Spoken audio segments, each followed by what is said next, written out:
Assalamu alaikum wa rahmatullahi wa barakatuhu. Barkan mu da saduwa da ku a cikin shirin sana'a ta daga tashar mu ta mawaƙi TV.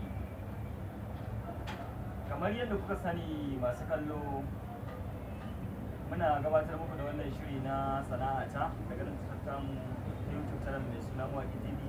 Kada ku manta da ku je ku danna mana subscribe, sannan ku danna alamar ƙararrawa yayin duk sanda muka ɗora sabon shiri za ku samu.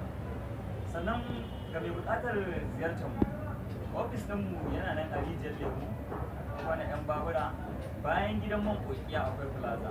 Za ku ga a rubuta barista decoration, za ku sami mu a nan da ubangiji. Har kullum kamar yadda kuka saba, a yau ma muna tare da babban bako wanda za ku ji daga gare shi. Malam za mu so ka gabatar da masu kallo kanka.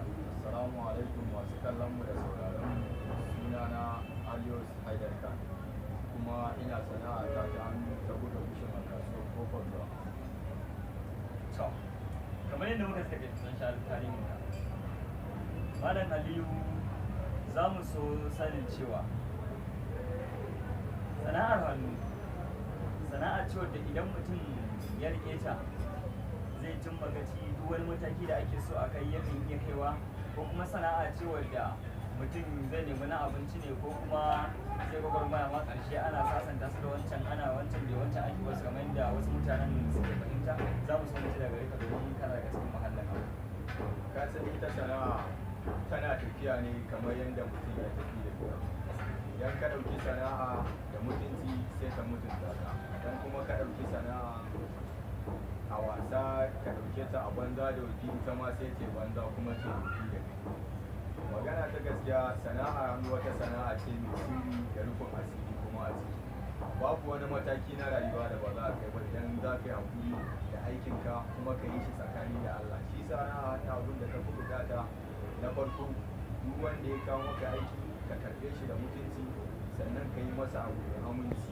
Wannan shi ne zai sa gobe ya neme ka, sannan ya ba wani labarin ka. To Malam Aliyu, masu kallo da ni za mu so ka sanar da mu wani nasara da aka samu a cikin sana'ar hannu. Alhamdulillah, ai nasarorin ma da yawa, tunda rayuwa irin tamu ne ta Najeriya, za a ci a sha, a yi sutura, a taimaki iyaye, a taimaki yan uwa. Sannan a cikin wannan sana'ar an yi iyali, kaga ya alhamdulillah an yi nasara ba kaɗan ba. An yi nasara. To sai a bangaren kalubale, amma kafin mu je kalubale, masu kallon mu kar ku manta muna hira ne tare da Aliyu Haidarka daga unguwar rijiyar lemu ɗari. Sannan kuma ina ƙara tunasar da ku cewa kar ku manta da danna mana subscribe, sannan ku danna alamar ƙararrawa domin samun irin ayyukan da kuka dora a kowane lokaci.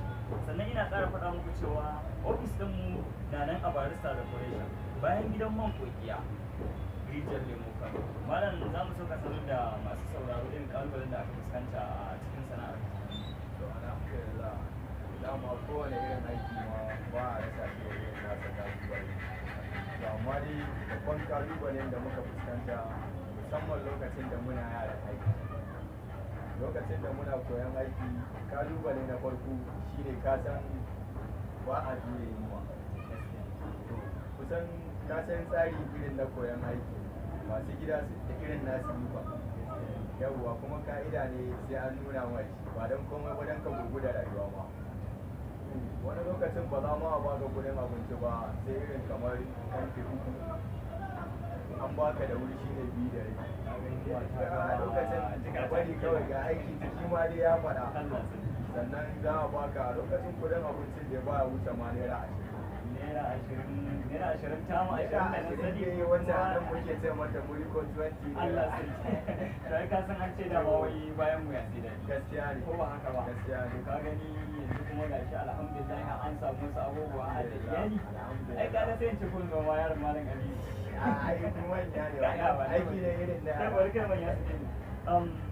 Malam Ali, wani kira za ka yi ga matasa akan su mai da hankali wurin sana'a, saboda matasan mu muna da wani kalubale guda ɗaya, mutum ya kame da sana'a cewa shi kamar yadda ka faɗa shi ana baka naira 20 wani matashin sai ka gani ya kwammace ya je yana yi wa abokanansa 'yan ya je a bashi naira 20 ne ya ci abinci kafin Allah ya sa ya iya sana'a. Shi ne nake so ya kira ya kamata za ka yi musu a takaice saboda yanayin lokacin na ga abubuwan da ka zauna. Gaskiya kiran da zan yi wa ɗan uwana matasa shine duk lokacin da ka tsinci kanka a wata sana'a kada ka raina ta, ka rike ka da kyau, saboda a Najeriya yanzu kaka wani tsara jiran ko ka yi karatu wai sai gwamnati ta baka yi. Lokaci ne da ya kamata al'umma ma su dinga rage wa gwamnati aiki, takardun neman aikin da ke gabanta da kawo musu. Ka dogara da kanka, ka tsaya kai da fata, ka aiki ka jajirce, za ka kai inda ba ma ka tafi.